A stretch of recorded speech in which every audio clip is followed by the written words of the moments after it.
Hello, beautiful people. Welcome once again to the channel. You love to watch the channel. You love to support the channel. You love to engage every day of the week. Now, Super Eagles out of the Nations Cup.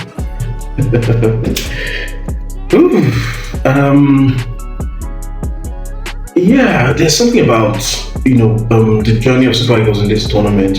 At the beginning, considering the fact that it came after exit from the World Cup qualifiers. So, personally, I didn't pay so much attention to this tournament. Reason being that you're not going to the World Cup, so it's nothing for the CAF Nations Cup. But it is what it is. So that was my mindset. That's where I was. Before this tournament started. Then, our performance in the group stage. Going unbeaten throughout the group stage, and of course taking it further, it kind of caught my attention, to say that okay, it's like these guys actually want to right the wrong, the way they exited the qualifiers, of course, the World Cup qualifiers. So it gave the impression that okay, maybe they wanted to change something, maybe they wanted to make a statement, by going all the way. Okay, even if not winning the CAF Nations Cup, but at least matching what they did in the previous tournament, where they lost in the final in a very tricky situation, actually. Because if you guys remember in that game, at some point Nigeria was 2-0 up. Then in a matter of minutes, Nigeria went a goal down, and not just going a goal down, they conceded a goal. So those that remember the game, of course, you can reference that. So let's talk about this Nations Cup and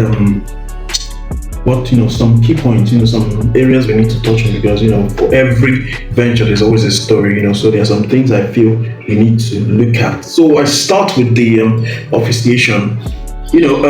First off, Cal, I think you guys need to get your act right in certain areas, especially when it comes to the sensitive part of hosting a tournament.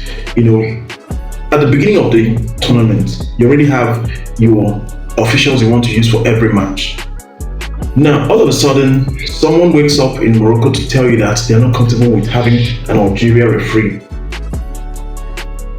I don't think that should be given much of an attention, because what we had. Okay, let's cast our minds back to the previous Nations Cup tournaments. One of the highlights that came out from that tournament was how transparent, professional, and efficient the officiation was in that tournament, throughout the tournament, hosted by Cote d'Ivoire. Those were the high points that came out from the tournament, and of course, the world was watching. And truth be told, if you guys remember, as soon as that tournament started, despite the fact, how influential EPL is in this part of Africa, it took a lot of shine away from EPL, it took a lot of eyes away from EPL. In fact, even those living outside Africa. So that made a lot of statements, and of course, I was expecting us to build on that going into this tournament. But there's still some question marks that need to be, addressed as regards the officiation in this tournament. But let me go into specifics.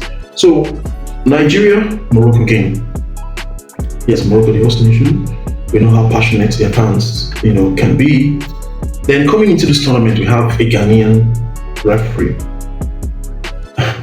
Okay, let me not say much, just let's take a look at this clip.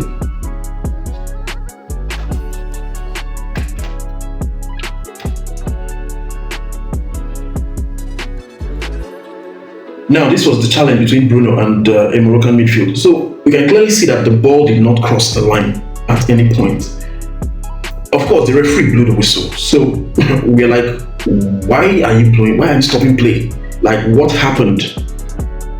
Like, everybody was, even Hardier coach was, what happened? Even okay, just hold on a minute, see what happens.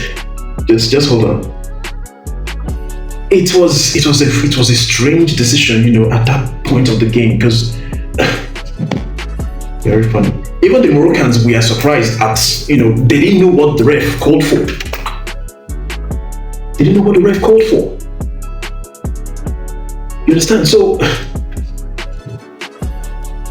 and this is just an incident, of course. A lot happened in that game, some calls that could have, gotten his attention that he overlooked, some calls that he didn't need to make that he did, during the game. And, at this level of play, every little detail matters because we look at our game against Algeria. Not just against Algeria, actually. Throughout the tournament, we use our flanks a lot in terms of, when we want to be offensive. We use our flanks a lot. And in our first knockout game after the group stage, a lot of our goals came from the flanks. So that is how we play. And of course, if you cast your mind back to the days of 1994, 1996, a lot of our goals come from the flanks, and that is how we play. So if you are making a call like this, which is totally unnecessary, I don't want to use the word ridiculous, but that is what I actually see here, because you are making a call, nobody on the pitch understands why you made that call. And it begs to ask, how come the VAR did not revisit that decision? Because, at this, like I said, at this level of play, everything matters. So that's why you need to have the best of the best in every department, especially when it comes to the officiation. But that's not to say that's why Nigeria lost or anything. But these are little things that contribute to the bigger picture at the end of the day, because football has a lot connected to it. It's not just about drop the ball and run, take your shot. It goes beyond that, because if I'm trying to launch an attack and you're breaking play, it affects the game, it affects the team.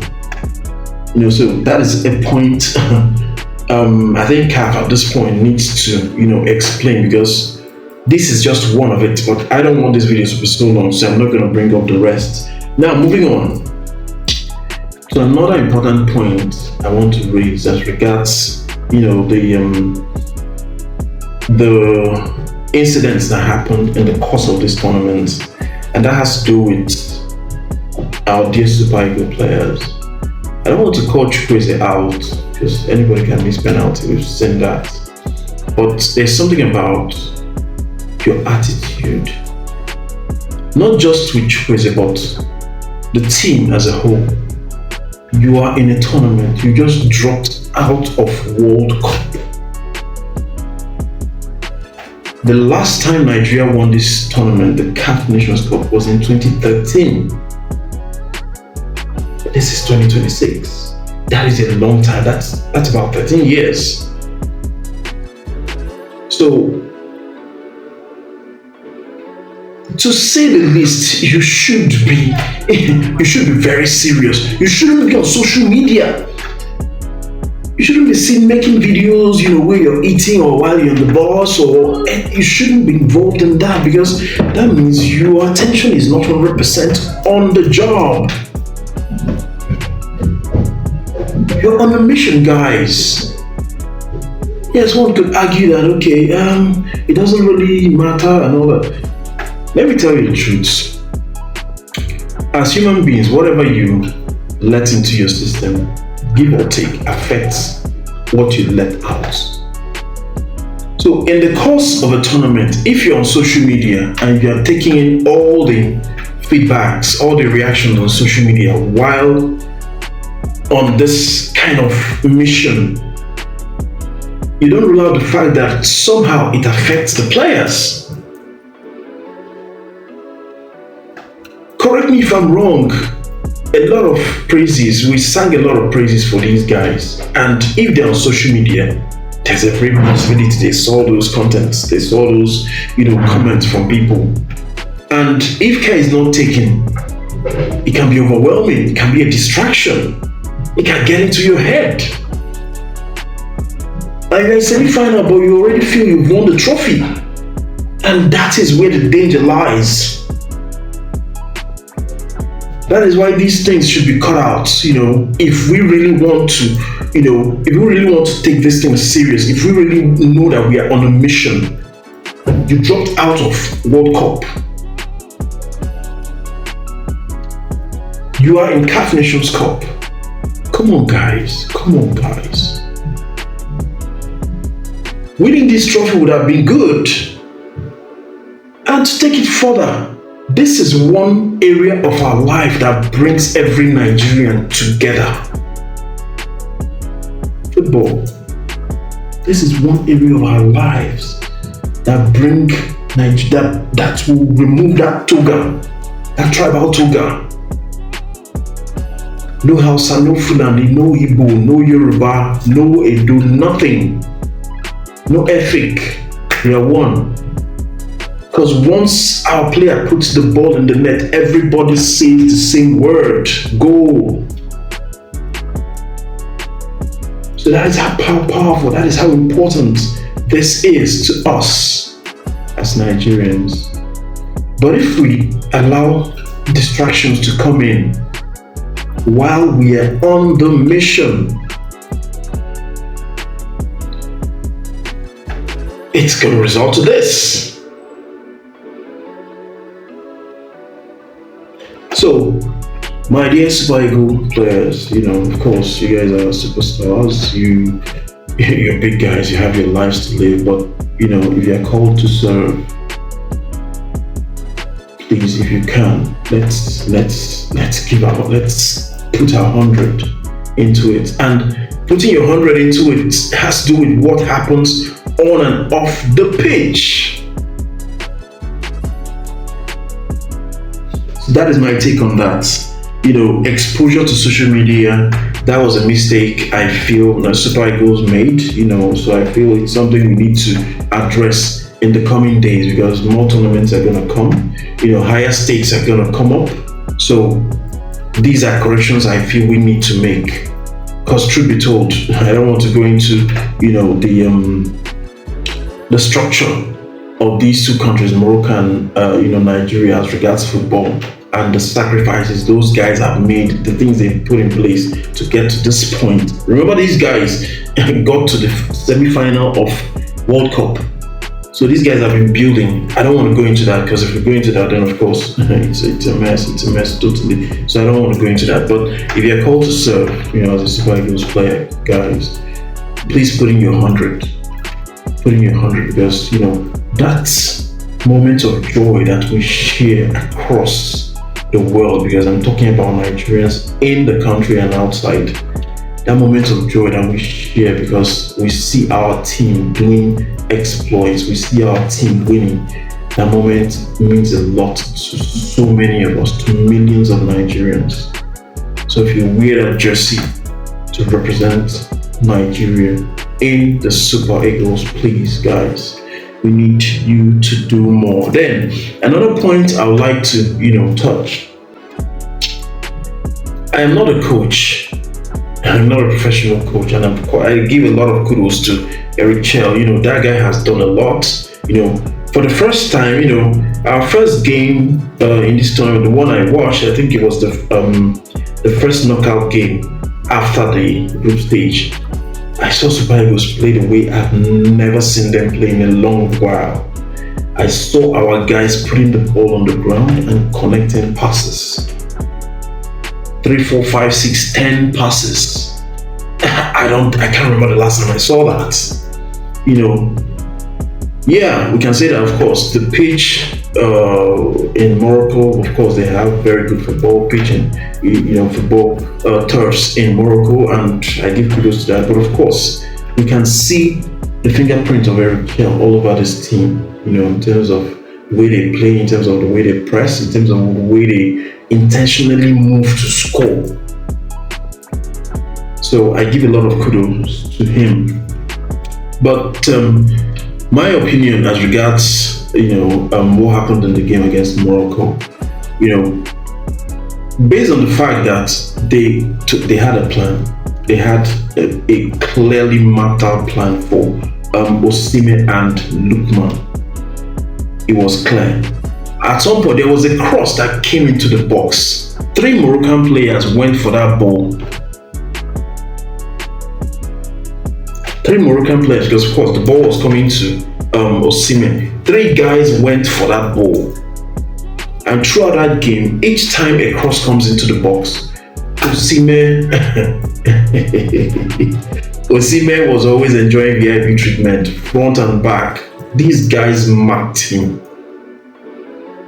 And same goes for Lukman. They didn't allow him to dwell on the ball.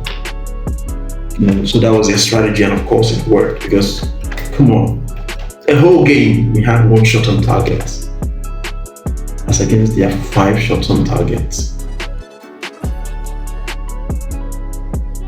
We had 1 shot off target, as against their 7 shots off target. So like they say, yeah. I truth be told, sometimes stats are good, although it can be deceitful sometimes. But in this case, I think the stats tell the whole story. Because these 2 guys we have totally marked out of the game, especially Lukman. So 15 minutes to the end of the game, I expected something to happen up front. Since Lukman wasn't functioning, there's no point, flogging a dead horse. Bringing another tall player, which we have, of course, Akko is a strong player. He has the height, of course. Osimhen is good in the air. Bringing another aerial threat in that front, in the person of Ronaldo, remove Lukman and rely on high balls, long balls.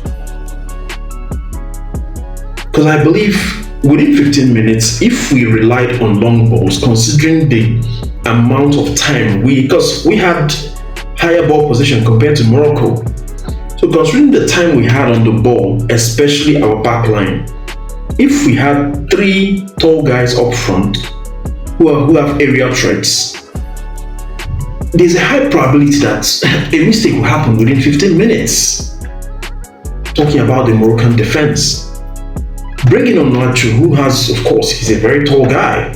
Bring him in, play a three front men, of course, who have aerial threats, then rely on the high ball. My suggestion, like I said, I'm not a professional coach, but of course, sometimes you adjust based on the strength and weakness of your opponent. And at that point, we are really holding our men down. They had Osimhen in check. They had looking in their pockets. Maybe Akko got more time on the ball because they felt he may not be as creative as Lukman is, but of course that was always so on the day. So that is a coach, that is a team that did their homework. So I felt Onward should have been brought in 15 minutes to the end of the game for us to leverage the aerial threat and see what gives. My opinion. And another point I would like to touch on is the performance of the team across board, because not just in the game against Morocco but across the tournament. Because if I'm to chastise some of our players or the coach, I should also give kudos to one particular player throughout this tournament, and that is the person of Calvin Bassey. Calvin Bassey has shown himself to be a true warrior. Yes, that is a player that gives you 110. Every day, every minute on the pitch, he's switched on. There was a time in the game that Iwobi lost the ball, and the defense has actually advanced, because we were about to launch an attack. So Iwobi dropped deep and was about to launch a pass, but somehow the Moroccans pressured him and got the ball off him. You need to see how Calvin Bassey recovered that ball. The Moroccan guy was ahead of him, but Calvin got in front of him and recovered the ball without committing a foul. That is just one out of so many. So I give kudos to him. To me, he's the best player of this team in the tournament. He's my player of the tournament as far as Super Eagles is concerned. So kudos to him. And overall, yeah, it's going to be a final between Senegal and Morocco. If I'm to comment on that, I think Senegal will probably have this in the bag, because if you look at that Senegalese team, they are very tactical, highly tactical, and of course physical. So these are guys that will put in the work 90 minutes. They will run at you, they will defend. So, and they have a lot of intelligent players in that team. So, against Morocco, considering what I saw in this final, I think Senegal has this in the bag. Yes, they are going to play without Koulibaly, because he considered he got a yellow card in their semi-final, but I think he may be missed, but I don't think it will expose Senegal so much, against Morocco. I don't think so. So in my opinion, I think Senegal has it in the bag. So overall, kudos to Super Eagles. You guys, you did your best. You put up a very good fight, went unbeaten. For 5 games. Till you met the host. It's not easy. Playing a host nation, especially the kind of host nation that we faced yesterday. Morocco. Saw how their fans turn out, not just in that game, but every game in the tournament. There are people that you can see evidently that they love football in that country, and they are committed. They keep coming, they keep showing up, they keep putting up appearance, talking about the fans. So I wasn't surprised at the support they got in that game, because they needed it. They were facing a very strong Nigerian side. So kudos to the Super Eagles once again. It was a fair performance. It was a decent performance. It was a decent showing. We are not embarrassed at the end of the day. Yes, we lost to Morocco, but of course we took it to the last possible occurrence. Taking it to the penalties, and what happened. It could have swung the other way. But it has happened, and we have to deal with it. So, just the points I mentioned, and of course, the reactions from other Nigerians, and of course, outside Nigerians, it's something we need to look at. I believe Eric Chell should retain his job. He's doing a good job. I believe he should be there, and I believe he should be given more support to build on what he has done.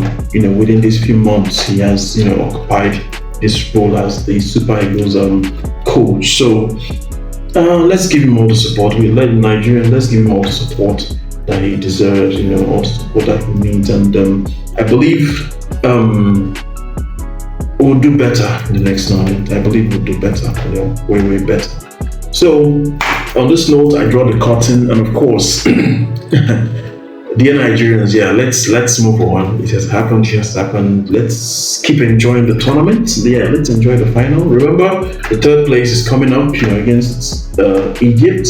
Let's, of course, continue to support Super Eagles. And on this note, I draw the curtain for this segment. Keep watching, keep supporting Lag Live, keep sharing, invite your young people. Tell them, come here, subscribe, support. Stay tuned for the next video.